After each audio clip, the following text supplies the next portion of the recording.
Здравейте и добре дошли на кафе. И днес предстои ни много интересна среща. Вижте с кого е. Ивелин Иванов е един от най-търсените радиестезисти в България.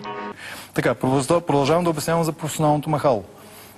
То пак е тежест окачено на конец, но има възможността да се отваря отгоре.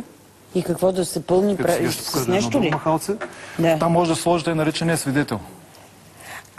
Това е нещото, което сега ще ми кажеш. Начина. С битката в Черно море се случи това, което оповестихме на сайта. Пълна победа на Индиго, виолетови кристалните същности, плюс всички енергийни войни в страната, групирани по различни фракции. И сега ще помоля всички, които имат интерес да работят това нещо, да направят следното нещо. Тези трите пръста са свити. Така се учи класическа радиестезия. Така започвам курсовете с моите студенти. Добре. Монетите, едната ще играе ролята на свидетел на другата. Принципът е следния. По неврохуморален път се получава едно прехвърляне на информация. Тази затворена на твоя длан дава информацията от нещо, което в момента се взела като свидетел. Да. Тази информация се прехвърля по нервен път, стига до мозъка. Мозъка прехвърля информацията, съзнанието е предава на подсъзнанието. Подсъзнанието поема вълната на излъчването и всъщност детекцията вълни в случая минават по другата ти ръка и детектора махало на практика. С битката в Черно море се случи това, което оповестихме на сайта. Пълна победа на Индиго, виолетови кристалните същности, плюс всички енергийни войни в страната, групирани по различни фракции. Тук са различни типове свидетели. Това са свидетелите. Да, това е пак мое изобретение. Моите свидетели са доста по-различни от тези, с които се работи в другите радиестезични методи. Да. Тоест, това, което го виждате тук в случая, имаме основата на 7-те спектрални цвята. Да. Имаме един специален материал, който е предварително енергизиран и тук отдолу под картончето има вкарана вълната на излъчването на определеното нещо. Аз обикновено предпочитам и препоръчвам материала, който най-много се използва, е дуралуминий. Дуралуминия на практика се използва основно в самолетостроението. И ето, примерно нещо съвсем елементарно. Вземаме една игла с конец, вземаме един обикновен картоф, завиваме и всъщност в момента той вече може да върши работа на радиестезичен детектор махало. С битката в Черно море се случи това, което оповестихме на сайта.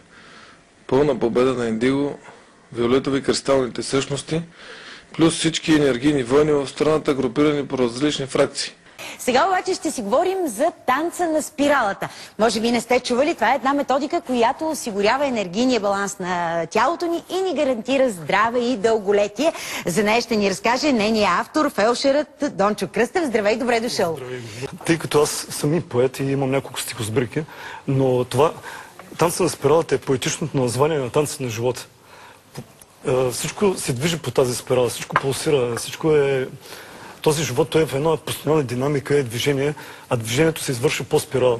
И именно ние, като знаем принципите на живота и елементите, от които той е изграден, можем чрез този танц, нали, така да се каже, стъпка по стъпка да наредим нашия живот по правилния начин.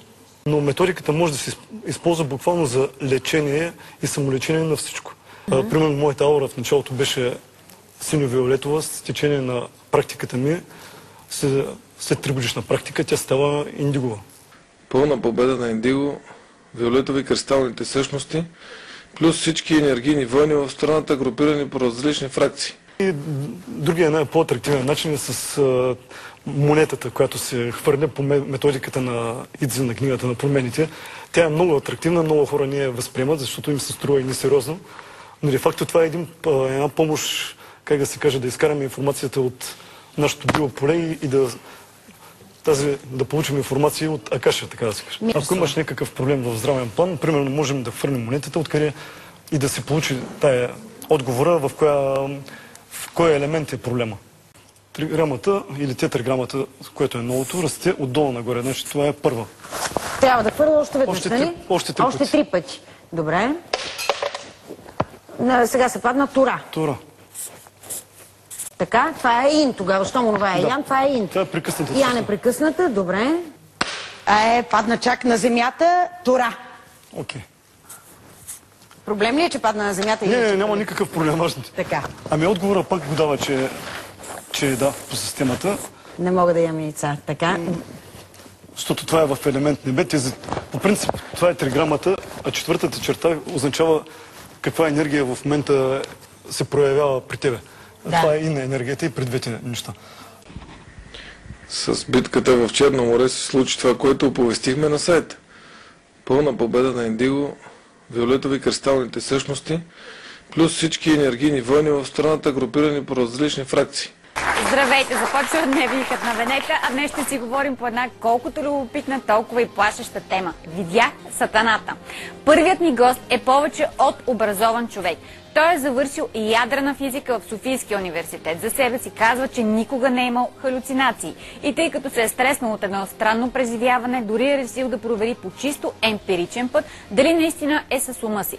Всичко се случва на 31 март 2012 година, когато малко преди да заспи, пред него се материализира самия Сатана. Какво точно е видял, почувствал и направил в този момент, предстои да разберем от самия него. Моля, посрещнете с силни аплодисменти Светлин Димитров. Защото тък му гасе лампата и се случват странни неща. Първото нещо е някаква червена светлина обгръща стаята. Следващото нещо. Телевизора е изключен на стендбай, не е изключен напълно. Включва се сам и се прожектират филми, които не съществуват по никоя телевизия. Вадя щепсела от контакта. Филма продължава. Все едно нищо не съм направил. А какъв е филма, който в момента върви? Порнографски филм. С битката в Черно море се случи това, което оповестихме на сайта. Пълна победа на Индиго, виолетови кристалните същности, плюс всички енергийни войни в страната, групирани по различни фракции. Това не е най-интересно. Това е разбираемо. Тук уточнихме, че вие сте сам в стаята, това е къщата на вашите родители на село, няма жена в момента до вас. Никой няма. Пускат ви порно, но вие, както и аз, никога не сме гледали порно, нарочно се пуска това нещо като един вид изкушение. Точно така. Така. И Гарван се материализира. И лети към мене Ама на мен ми се заби в главата, сериозно и изчезва миг преди да ми се удари в главата. Здравейте! Отново вие сте с Дневникът на Венета. Днес си говорим по темата Видях Сатаната. До сега Светлин Димитров ни разказа за направо страшното преживяване, което имал преди 2 години, когато пред него се е появил дяволът. Първо в образа на кокошка, след това и като черен плъх. При нас вече и Сийка Кирилова, която също умее да разпознава слугите на Сатаната, черните демони. На вас какво ви се случи? Вие кои черни слуги видяхте? Значи, аз преди 7 години се разболях, имах една киста в кръка и не вярвах в Бога. И в един момент обаче се разболях. И като се разболях, започнах да страдам. И като страдах, ме болеше много. И като много ме болеше, легнах и лежах и умирах. И се молех да умра. Тогава дойде една жена православна християнка с една Библия и каза: знаеш ли, че има Бог? С битката в Черно море се случи това, което оповестихме на сайта. Пълна победа на Индиго, виолетови кристалните същности, плюс всички енергийни войни в страната, групирани по различни фракции. И после вече виждах само това, което ми се показваше. А къде бяха тези черни демони? Те бяха вътре в пещерата, под земята. Значи някой ви е накарал да влезете при демоните? Да, някой, който беше много висок и много светъл. Светлината беше невероятна. Просто казвам, че има 2 сили на света, едната от които е Бог Отец, Бог Син, Бог Свят и Дух, който е 3 в 1. С битката в Черно море се случи това, което оповестихме на сайта. Пълна победа на Индиго, виолетови кристалните същности, плюс всички енергийни войни в страната, групирани по различни фракции.